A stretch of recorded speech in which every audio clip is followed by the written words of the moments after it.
Alright, welcome to the Sim Standard. Been quite a while since some of you have heard my voice. I wasn't private with the fact that my mother was going through some very serious medical issues, and she still is, but we're at a point now where, I can devote an hour to a video a week, and that's what I'm going to do. Usually, I would say you'll probably see them Friday night, Saturday morning, but, for now, we'll put one up on a Sunday.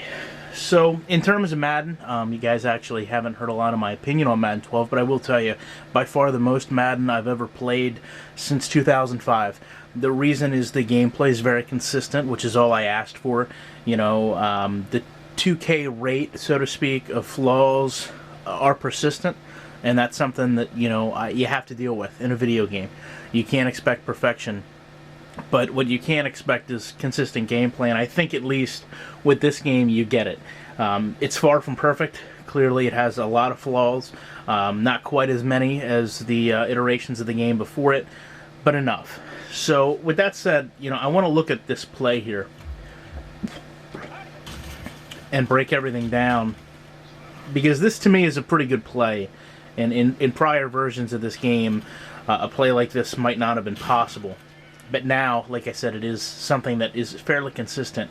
And we'll start with the line play. Now, the good thing about the line play here is pretty much every lineman interacts differently and uniquely with their defender.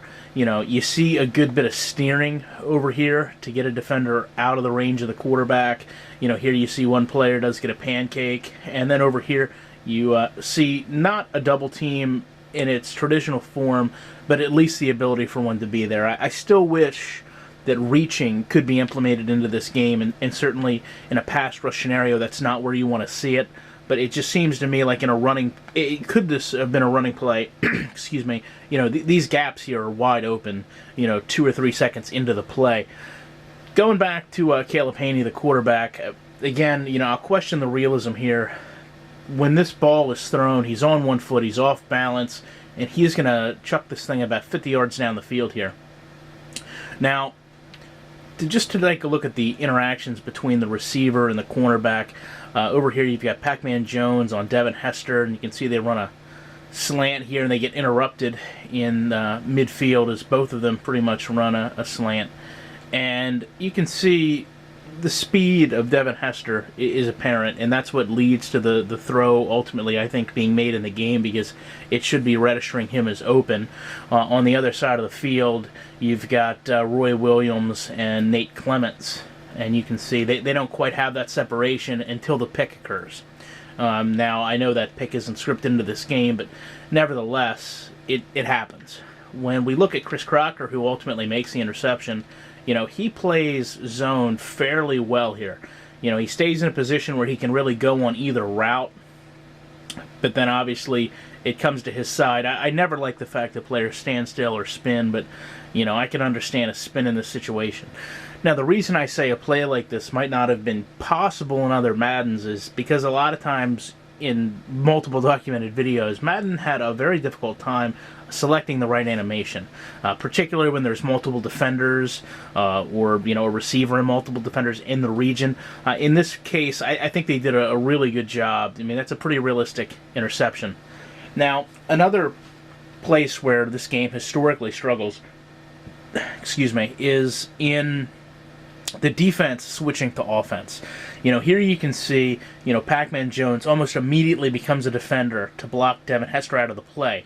Now you come up here and you have a play made there on Matt Forte, which is, mildly realistic. Again, we're going to split hairs if we talk about how good Matt Forte is as a tackler versus Chris Crocker as a defender. You can see up here, Reggie Nelson comes in, and he's able to block two defensive tackles. Again, I don't know how realistic that is, but it's not like he trucked these players. He really just slowed their progress enough to allow me to continue to run down the field. Now you're going to see Lewis come in here, and he's going to put a pretty big hit on me, which realistically enough actually knocks Caleb Haney and Chris Crocker down.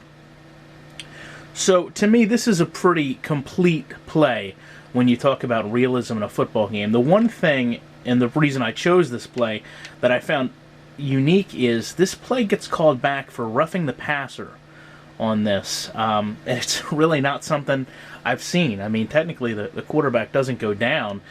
I dove when he still had the ball. The game registers it a little bit late, but he does a pretty good job of keeping his balance there. It was a unique animation I hadn't seen.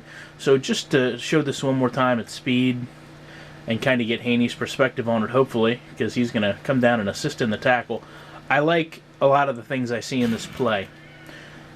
I think this game has a lot of potential if they can continue down this path, and I want to take a minute to thank everybody for continuing to support the channel. I'm glad to see that the Community Day has accepted a member of the Sim Standard. I think that's fantastic, and it shows that, through the progress I made, as well as Apex with Backbreaker, and now we've made, or Azor has made, rather, with EA, that we've had a rare ability to step into the realm of speaking publicly about something and having an impact on it. There's a lot of problems in this world, no doubt, and a lot of people have opinions on those problems, but seldom do those people get to basically come to the front line of fixing them. And, honestly, I can keep this in perspective based on, the issues I have with my family, but it's good to know that you can still make a change in something, even if it's just a video game. You're looking, essentially you're hearing someone, who really didn't have, a lot of video game knowledge, and clearly, I've been able to help Backbreaker, and hopefully I can work with EA to create a better product, because that's what these videos started out about.